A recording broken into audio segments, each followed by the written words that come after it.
Doctor साहब बहुत तकलीफ हुई आप लोगों की तकलीफ को।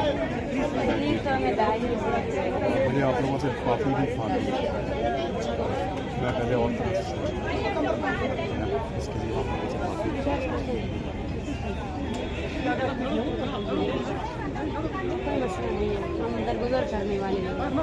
मैंने उनसे माफ़ी मांगी है भाई। मैं आप सबसे भी मांग लेता हूँ माफ़ी। अच्छा, हमें मीर साहब के मुताबिक भी एक तकरीब में ऐसा जुमले जो नहीं इस्तेमाल नहीं होने चाहिए थे, क्या समझते हैं कि नहीं मांगूंगा माफ़ी। अच्छा कुछ बातों पे नहीं मांगूंगा, कुछ बातें मेरी उसूल के ऊपर थी, वो आज भी हैं। जो बात मुझे लगा कि जो गलत है उस पर मैं माफ़ी मांगता हूँ। उस पर मैंने कहा, पहले भी कहा, फिर कहूँगा, बार बार कहूँगा। हामिद मीर का ये जो मौक़िफ़ है हमारे बलोच बहन भाइयों को लेकर, इस पर मैं उसके साथ खड़ा हूँ पूरी ताकत के साथ। लेकिन जिस तरह पिछले 2 साल में उन्होंने एक जमात के ख़िलाफ़ वस्तायत पे जो उनका किरदार था उस पर मैं उनके साथ नहीं खड़ा हूँगा। कुछ चीज़ों पे खड़ा हूँगा, कुछ पे नहीं होगा। इमरान भाई आने वाले और ये इख्तिलाफ़ राय रहना चाहिए। हामिद मीर साहब को भी मेरे से होना चाहिए और मैं उसको वेलकम करता हूँ और मुझे भी उनसे होना चाहिए। और वो जो एक जमात के एक प्रोग्राम में आपने जो अल्फाज इस्तेमाल किए थे, टाउट, इस तरह के, आप समझते हैं कि इस तरह के जुमले मुझे इस्तेमाल नहीं होने चाहिए? कत्ल करने की कोशिश की गई थी, वो किसी वक्त के लिए छोड़ रखें, यहाँ मैं किसी और मकसद के लिए आया हूँ। इस धरने के बारे में आने वाले दिनों में आप समझते हैं कि आप पाकिस्तान की एक तमन्ना आवाज़ हैं, तो ये जो मजलूम लोग हैं वक्तन फ़ौकन अपने प्रोग्राम्स के जरिए भी हाँ बिल्कुल, मैंने उनसे ये प्रॉमिस किया कि रूल ऑफ लॉ के लिए मैं बोलता रहूँगा और जहाँ ज़्यादती होगी उसके खिलाफ मैं जब बोलूँगा बात करूँगा। अच्छा, इमरान साहब के किरदार के हवाले से आप क्या कहेंगे? इमरान रियाज साहब, आप आज आपने कहा कि मैंने माजरत की है उनसे, और बल्कि हम में से कुछ दोस्तों ने तो यहाँ पे आके जो आपके ही सवाल का जवाब, क्योंकि यहाँ से भी वही सवाल हो गया, वो मैंने उनसे कहा, वो मुझे बहुत दुख हुआ, बहुत दुख हुआ मुझे। किसी को अगर आप चोट लगे तो उसको मरहम नहीं लगा सकते, तो उसके जख्म को नहीं कुरेदना चाहिए। सर आपसे एक सिंपल सवाल है, यहाँ से स्पीकर उठा के ले जाना है, ये पाकिस्तान रियासत क्या हमें बताना चाहता है? स्पीकर नहीं उठाने, देखिए वो तो छोटी बात है, जो टॉर्चर हुआ वो ज़्यादा अफसोसनाक था। मैं बोल रहा हूँ कि वो गलत था, लेकिन आईजी इतने आराम से कह गए कि कोई टॉर्चर नहीं हुआ, मेरे लिए तो बड़ी हैरत की बात है। ऐसे कोई कैमरे में कैसे सामने आके वो झूठ बोल सकते हैं? सर अभी तक 8 बजे हॉस्पिटल में एडमिट के हवाले से भी कह रहे थे टॉर्चर नहीं हुआ, जब आप 140 दिन लापता थे, 25 किलो आपका वजन कम हो, उनकी बातों पर भी जुडिशरी एतमाद कर लेती है। इमरान भाई कोई बात नहीं, जुडिशरी ही आपकी आखिरी ऑप्शन होती है भाई, और कोई ऑप्शन आपके पास होता नहीं है। तो अदलिया से ही तो आपको उम्मीद होती है। तो सॉर्ट आउट कैसे होगा इमरान भाई? एक तरफ एजेंसियां हैं जो कि इन लापता अफराद को लापता करती हैं, ये यहाँ पर मुजाहरा करने आते हैं। हम देखते हैं कि जमहूरियत है, किसी को रेड जोन के अंदर बुलाकर बिठा दिया जाता है, इनको यहाँ पर नहीं बैठने देते। रूल ऑफ लॉ से होगा भाई, मैंने पहले भी कहा कि रूल ऑफ लॉ से ही होगा। जब हम तय कर लेंगे कि मुल्क कानून के तहत चलेगा और कानून की हुक्मरानी होगी, तो फिर ये मुल्क चलेगा। अच्छा इमरान भाई, चीफ जस्टिस खुद बलूचिस्तान के हैं, लेकिन वज़ीर आज़म भी बलूचिस्तान होने के बावजूद। यार वैसे काकड़ साहब को तो मैं इधर ये दुकानों पे देखता था, इधर बैठ गए हमारे साथ चाय पीता था। ये तो मैं वापस आया तो पता चला कि वज़ीर आज़म बन गया वो काकड़ साहब तो इधर चाय के होटलों में हमारे साथ बैठ के गप्पे लगाते थे। ये तो बड़ी सेफ जगह, इधर आ जाए ये तो। और हर जगह पे वो यही बात करते थे बलोचों के हुकूक की।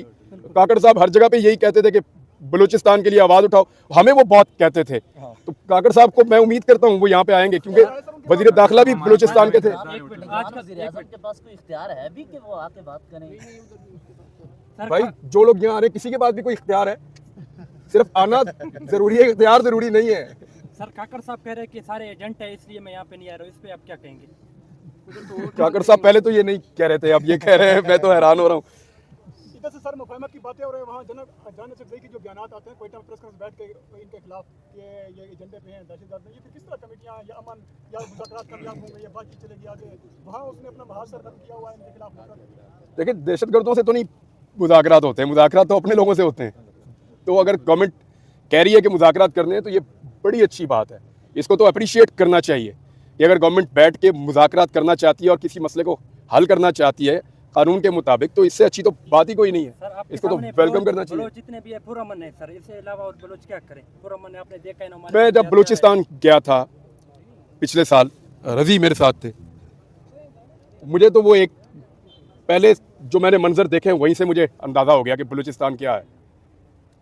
यानी टूटा हुआ घर है और उस घर में एक बच्ची भी छत के नीचे आके फौत हो गई थी। उन्होंने हमें देखते ही अपने दुम्बे ज़िबा करना शुरू कर दिए थे कि हमने खाना खाए बगैर नहीं आपको जाने देना। छत बनाने के पैसे नहीं है।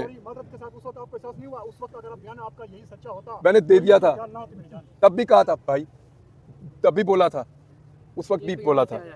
तो वो बड़े मेहमान नवाज हैं, बहुत मेहमान नवाज हैं और बहुत बड़े दिल के लोग हैं। अभी मैंने यहाँ इनसे बात की तो उन्होंने कहा हमारा दिल बहुत बड़ा है, हमारा दिल बहुत बड़ा है, सिर्फ हमारे लिए सब लोग आवाज़ उठाओ कि हमें इंसाफ मिले, वो ये बात कर रहे हैं। तो आप अपना पहला व्लॉग बलोचों पे करेंगे फिर वापसी के बाद? पहला व्लॉग जब करूँगा ना तो उस दिन का जो सबसे मेन टॉपिक होगा उसी पे करूँगा, ये होगा तो इस पे करूँगा। सर ये तो और मैंने ये उनको गारंटी ये मैंने उनसे कहा है कि मैं जुल्म के खिलाफ बोलूँगा। इमरान भाई, करोड़ों लोग आज भी आपके मुंतज़िर हैं कि आप दोबारा वापस आएं यूट्यूब पे और उसी तरह गरज के साथ दोबारा हक को। तो देखो मैं अब ठीक बोलना शुरू हो गया हूँ। माशाल्लाह। पहले जो लोग मुझे मिले उनको आइडिया है कि मैं इतना अच्छा नहीं बोल पा रहा था, लेकिन अभी मुझे थोड़ा सा इशू हो जाते हैं अभी भी छोटे मोटे, तो वो अल्लाह करेगा इंशाल्लाह चंद दिनों में ठीक हो जाएंगे और जैसे ही ठीक होंगे मैं आगे अपना काम करूंगा। हाँ जी, हाँ जी, मैं अब काफ़ी बेहतर हूँ। सर एक आखिरी जब बात आप लापता हुए थे तो आपका मोहम्मद और कदीम ने आपका और बलूचिस्तान आमिर से आपका दोनों का वीडियो शुक्रिया अदा किया, करते हैं कि तो आप क्या आपने यहाँ पे कहेंगे? आके हमारे लिए इधर एक देती बहुत शुक्रिया सर, मैं मीर साहब का एहतराम करता हूँ इस मामले में बहुत ज़्यादा, और मैं अप्रिशिएट करता हूँ कि उन्होंने ये आवाज़ उठाई और वो इस मामले में कम से कम इस मामले में बहुत संजीदा रहे और इस मामले को उन्होंने हमेशा उठाया। सर कुछ उनका एंकर्स शुक्रिया। की तरफ से यहाँ पे आकर जिस तरह के सवालात किए गए, नामुनासिब, क्या कहना चाहेंगे? नामुनासिब। मैंने कहा ना कि मैं मिसाल एक दे देता हूँ लेकिन वो यहाँ पे फिक्स नहीं आती। आपने देखा है कभी इंडिया में किसी को पकड़ लेते हैं, मुसलमान को कहते हैं जय श्री राम कह, नहीं तो मार देंगे। मुझे तो वो सीन याद आ गया था। इमरान भाई ये लोग मुज़ाकरात किससे करेंगे? ये मुज़ाकरात किससे करेंगे? हुकूमत तो डमी है। हेलो कभी भी ऐसा नहीं होता, जो भी आएगा वो कोई मैंडेट लेकर ही आएगा। बहुत शुक्रिया इमरान भाई, बहुत शुक्रिया। कुरैशी साहब को रिहाई के बाद दोबारा अच्छा, दोबारा उसको गिरफ्तार किया गया अरे और ये पुलिस तो- ने सर पुलिस ने उनको जबरदस्ती खींचते हुए बहुत बदतमीजी की उनके साथ। पीटीआई के खिलाफ मैंने वो मंजर देखे शाह महमूद कुरैशी साहब वाले, ये सारे मनाजिर देख के डरना उनको चाहिए जिनकी अगली बारी है। आप लोगों को दुख को महसूस कर सकते हैं। हाँ जी, मैं बहुत पहले से बहुत बेहतर हूँ, मैं ठीक हूँ। अकेला नहीं समझना, पूरी कौम आपके साथ। हम सारे गुनाहगार हैं आप लोगों के। अभी भी हम आते हैं मजाक उड़ाने, आप लोग बर्दाश्त करो। मैं जब बलूचिस्तान गया पिछले साल फ्लड आया, मुझे